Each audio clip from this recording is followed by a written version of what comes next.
They say abandoned houses hold nothing but dust and silence. But what if something else remains?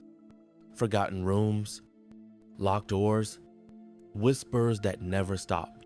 Tonight, we step inside 3 houses no one dares to visit. 3 stories, 3 warnings.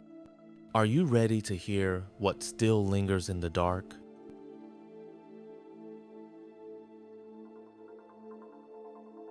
I was never supposed to see it.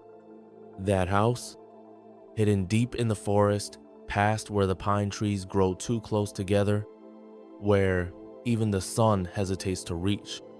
It began with a hiking trip, a weekend alone to clear my head. I chose a remote path in the northern woods, far from cell service, far from people. By the second day, the trail vanished beneath a layer of moss. No signs, no footprints, just me, my backpack, and the sound of wind whispering through the branches. That's when I saw it. At first, just the roof, a pointed, sagging structure peeking through the trees. The closer I got, the more it revealed itself. An old wooden house, maybe 2 stories tall, swallowed by ivy and rot. It looked abandoned. It felt abandoned, but not empty. The front door was slightly open. A single boot print in the mud. Not mine. I told myself I'd just take a quick look. No harm in that, right? Just a glimpse, then I'd move on. Inside, it smelled of earth and mildew. The wallpaper had peeled away in strips, revealing cracked wooden walls beneath. Old furniture sat covered in white sheets, yellowed with age. I turned to leave, but the door was closed. I didn't hear it shut, didn't feel a draft, just closed.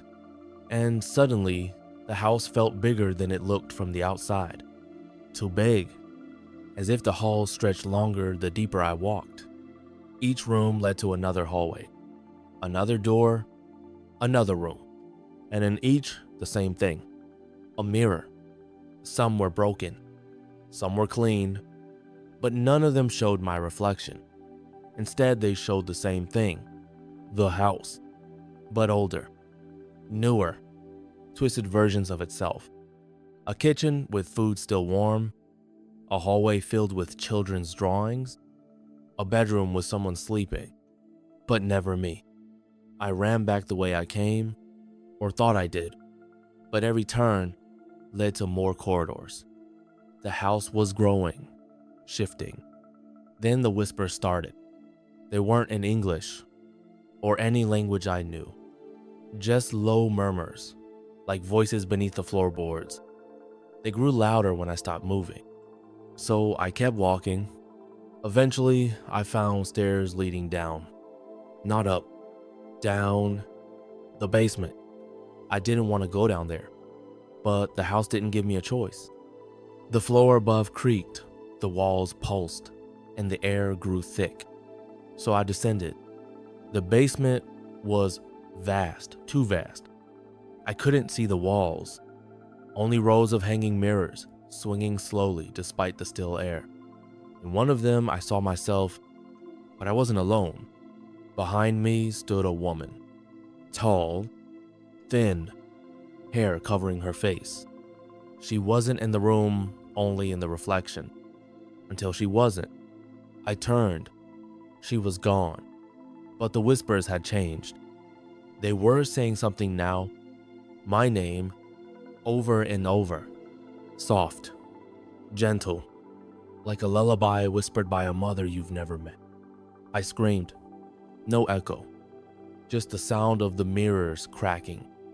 Each one by one, until only mine remained. In the reflection, I watched my own face begin to change. Eyes darken, smile stretch, blood trickle from the nose, the eyes, the mouth, but I wasn't bleeding.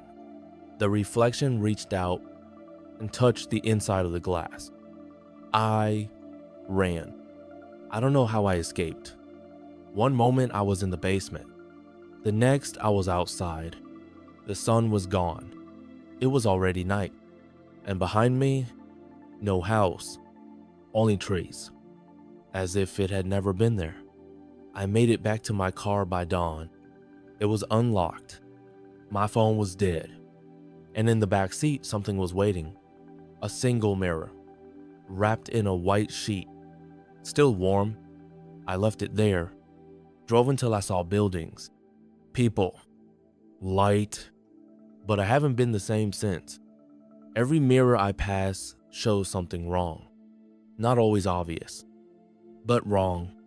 A blink too slow, a smile too wide, a version of me that's waiting for something.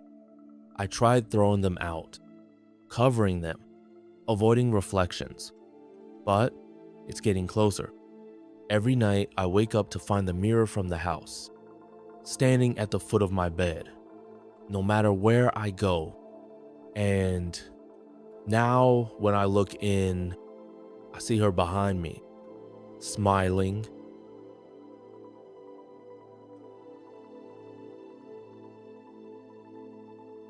I should have never taken that dare. It was supposed to be a stupid weekend challenge. Spend one night alone in the old house behind the hollow. Everyone in town knew the story. The house where the Merrill family disappeared 50 years ago. No bodies were ever found. Just blood. And silence. But I was the brave one. The skeptic. So I went. The path to the house was barely visible, overgrown, and crooked. By the time I reached the crumbling porch, the sun was already dying behind the trees. I stepped inside, flashlight in hand. The air was thick, unmoving, like the house had been holding its breath for decades. The floor groaned beneath my boots. Cobwebs brushed against my arms. The furniture was still there, dusty, torn, like someone had left in the middle of dinner and never came back. I set up my sleeping bag in the living room, trying to laugh at my own fear. Midnight came fast. Then, something changed. The temperature dropped. The air grew stiller, heavier. I heard it. A whisper, faint, like it came from the walls. Then the piano in the corner played a single out-of-tune note. I froze. Old wood, I told myself, just settling. But then it played again, and again, a slow, dragging melody. I couldn't move. I watched as the keys pressed down on their own, dust flying with each note. Then came the sound of footsteps upstairs. I spun toward the staircase. My light flickered. Something moved at the top. A silhouette, small, childlike. I called out, but my voice came out a whisper. The figure stepped back into the shadows. I should have left. I tried, but the front door, and the same one I walked through, was gone. Just smooth, solid wall, like the house had swallowed it whole. Panic set in. I ran to the back door, same thing. No way out. And then the laughter started. High-pitched, distant, getting closer. I ran up the stairs, hoping to find a window I could break. But every room was the same. Old, untouched, yet somehow waiting for me. In the last room at the end of the hall, I found a nursery. Broken toys, a rotted crib, and on the wall, scrawled in what looked like dried blood, "Stay with us." Suddenly, the door slammed shut behind me. In the mirror above the dresser, I saw them. The Merrill family. A mother with hollow eyes. A father with no mouth. 3 children, all with wide, bleeding smiles. And me, standing right behind them, though I hadn't moved. I turned around, nothing there.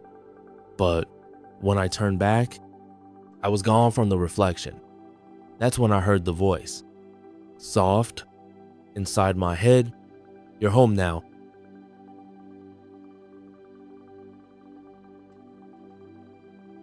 I don't remember the exact date anymore, but I remember the smell: old wood, damp earth, and something underneath it all. Something sour. It was the summer I helped clean out my uncle's abandoned house. He had disappeared 10 years earlier, just vanished. No trace, no note, nothing. The house sat rotting ever since, untouched. No one in the family wanted to go near it, not even to sell. But I needed the money, and my dad convinced me it'd be a quick job. Just box up the junk, he said, and don't go in the basement. That part stuck out. The first day, everything was normal. Dusty furniture, mold on the walls, dead insects in the corners. The second day, I started hearing noises. Scratching, soft, steady, like fingernails on wood. I assumed it was rats, or told myself that. On the third day, I found the trapdoor to the basement. It wasn't locked, just covered with an old rug and some stacked chairs. I hesitated. My dad had warned me. But curiosity gets louder than fear when you're alone. I pulled the door open. A blast of cold air rushed up, like opening a freezer. I remember standing at the top of the stairs, shining my light down. The beam didn't reach the bottom, just blackness. I told myself I'd just take a quick look. Halfway down, the air changed. Heavier.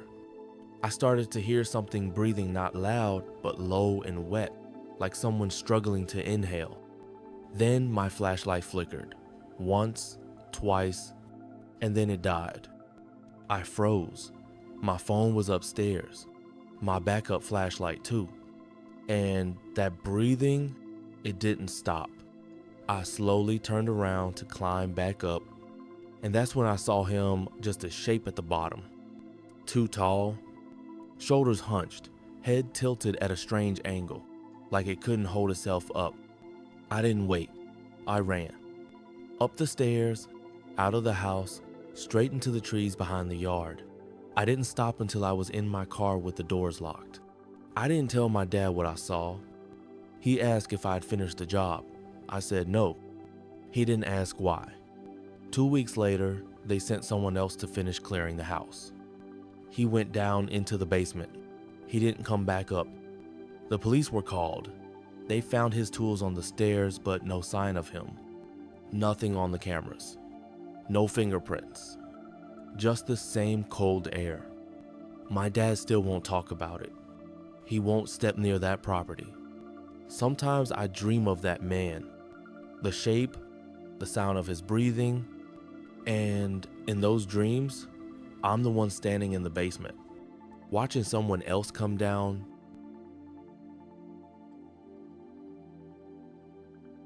You've heard their footsteps. You've felt the cold behind the door. But these are only some of the houses still waiting to be found. If you enjoyed The Darkness tonight, don't forget to subscribe for more true-sounding horror stories. There's always another house, another voice, and another night to survive. We'll see you in the next story.